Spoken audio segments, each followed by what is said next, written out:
I'm here to share a story that's hard to talk about but incredibly important. It's the story of how I found out my husband cheated on me with a coworker. It shattered everything I thought I knew. For years, I believed in love that lasts. My husband Alex and I had been together for 7 years. We shared so much mutual friends, interests, laughter, and so much care for each other. He was my rock. He was the one person I always trusted. But everything changed when Alex started working late more and more. He worked in a big company with a demanding job, so I didn't think much of it at first. Late nights, extra meetings, that's normal, right? But then the late nights turned into excuses for being too tired to talk. And the calls? Less frequent. The connection? Fading. One evening, I came home early and saw his phone on the kitchen counter. I never snooped, but that night, something just didn't feel right.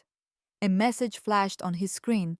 "Hey, how's your day?" It was from Emily, his coworker. And that was the moment I knew. My world would never be the same.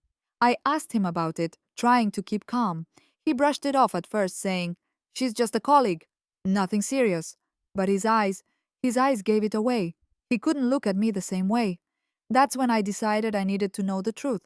I found Emily on social media. I don't know why I did it, but I had to know. And when I saw pictures of her and Alex smiling, spending time together, having fun, that's when it hit me. Everything I thought I knew about my life was just a lie. The pain wasn't just from the affair, it was the shock, the betrayal.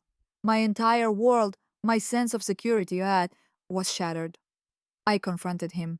"Are you cheating on me with her?" And he admitted it, slowly, almost as if he didn't want to say the words. And when he did, I felt like I was drowning. I thought I knew him. I thought I knew us, but I didn't. Not anymore. And you know what? What hurt the most wasn't even the cheating itself. It was the way he tried to justify it. "It wasn't a big deal," he said. "It was just an attraction. I didn't mean to hurt you." But here's the thing. It was a big deal. It wasn't just an attraction. It was a betrayal. And that's a pain you can't just ignore. So what did I do? I sat there trying to figure out what came next. The first thing I realized, I couldn't make any decisions in that moment. I needed space to breathe, to think, but I knew this for sure. I needed to heal. I needed to rebuild me. I reached out to my friends. At first, I felt embarrassed. I didn't want them to know what had happened, but they were amazing.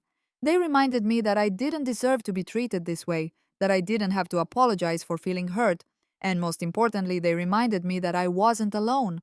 Here's the truth I learned. I couldn't just keep living in the shadow of his betrayal. I had to rebuild, but not with Alex. I needed to rebuild myself first. So I started focusing on me. I started doing things that I'd neglected for too long: yoga, working out, reading the books I'd always wanted to read. I started taking care of myself again. Because I realized that my worth didn't depend on whether or not Alex cheated. My worth was always mine. Forgiveness wasn't easy. And I'm not going to pretend it was, but I knew I couldn't stay in a relationship where trust was gone. We talked.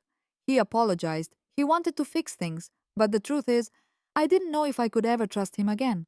So we parted ways. It was painful, yes, but it was also necessary. And looking back, I can see now that this wasn't the end of my story. It was the beginning of something new, the beginning of me finding myself again, of rebuilding. I don't know what the future holds, but one thing I do know: I'm stronger than I've ever been, and I will never be afraid to be myself again.